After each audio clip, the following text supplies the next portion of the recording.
in Jeff Morgan, who is somebody who, you know, when I speak to everybody who I've asked to be here today, when I speak to Journey and how impactful it is, and being through the ringer and having gone through so much as a kid and, you know, found yourself in sticky situations, which I'm sure you'll go into, robbing a bank when you were, how old were you? 16. So you were 16 when you robbed the bank. We've had a podcast previously and you told me your journey and your story, like before, of what led you to that point. You're an amazing man now, you're doing amazing things, and I know that to get to that point, there's so much work that goes into it, and there's so many choices that go towards being the man that you are now. Maybe I've bigged you up, like, but I'm never sad about doing that. I'd love to hear a bit about yourself, Jeff, and, you know, what kind of things you put in place and the challenges that you've faced that made you struggle, made you make those decisions, and then got you to the point of being the person that you are now.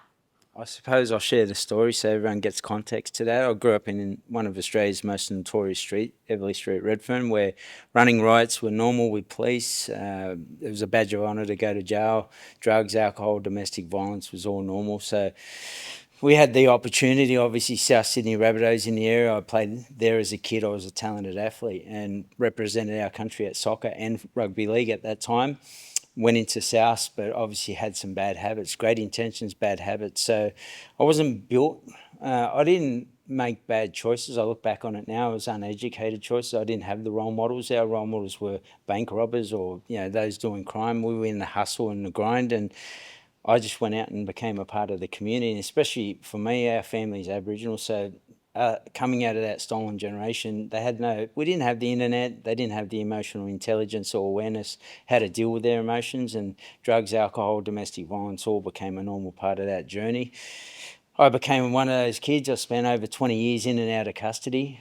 First bank robbery at 16, and basically by the time I was 37, I'd finished the last bank robbery down in Melbourne, travelling around this country as a sledgehammer gang. And for us, it was, you know, we thought it was a buzz and thrill, and you've spoken before about fight or flight. We didn't even know that existed. The only fight we got into and fight was during the bank robberies, and that was our fight or flight, and no understanding around it. But once I sort of got to be able to look back on what I call your invisible backpack, what's in it and how are you built, and is it truly serving yourself? So, you know, to get to a point now where we travel around the globe doing a lot around high performance leadership and life strategies with corporate organisations, professionals, you know, pretty much every sporting club in this country other than rugby unions, sorry. Maybe you can get me in there, we can have that conversation. But the Defence Force, crazy enough, we, you know, running riots with police, throwing bricks at police cars, thinking it was totally normal.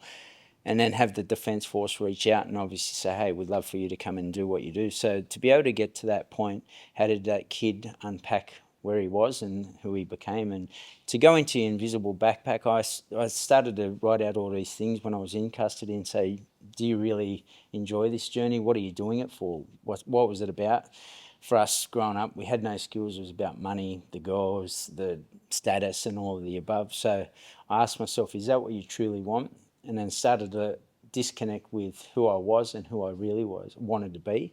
And that was all around the identity of what I built in the background of the validation that everyone gave me, and became very well known as a bank robber and as a money maker in the criminal world all across this country. But to me, it obviously hurt, you know, along that journey. Both parents died whilst I was in custody. Didn't get to say goodbye to them, and I take ownership for the stuff that I've done, but at the same time, I always look back and say, how can I help our country be better at the next opportunity? And if that young kid goes through something, a lot of the kids that I was locked up with have been through abuse themselves, and then we'll run national campaigns on abuse, but then lock the people that have been up and through it themselves in custody. And we felt safer in custody than we did at home. So 12 years of age, I'm on the streets. 37 years of age, I turned that life around, and we travel the globe doing what we do, and I'm proud of the man that we became. Oof. So good. Feel free to clap or like.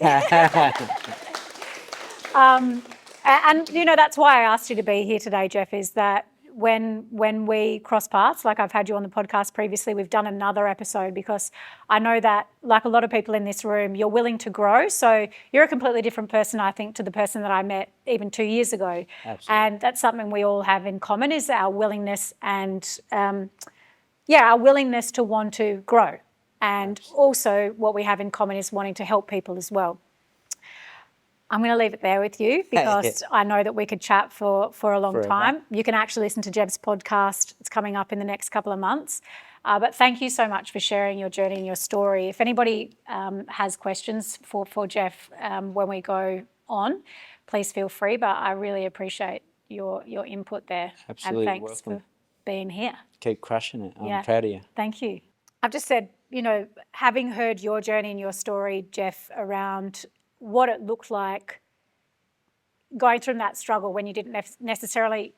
The quote that comes to mind when we're speaking is, you are not necessarily a product of the choices that you made. You're a product of the choices that you were given in some cases. And the ones that you were given, you couldn't do much about. But when you realised that you had choices and you had, full autonomy to be able to do something about it, you made that change as well. And it resonates with me, and it resonates with so many people in the room, and it brings me to grades as well.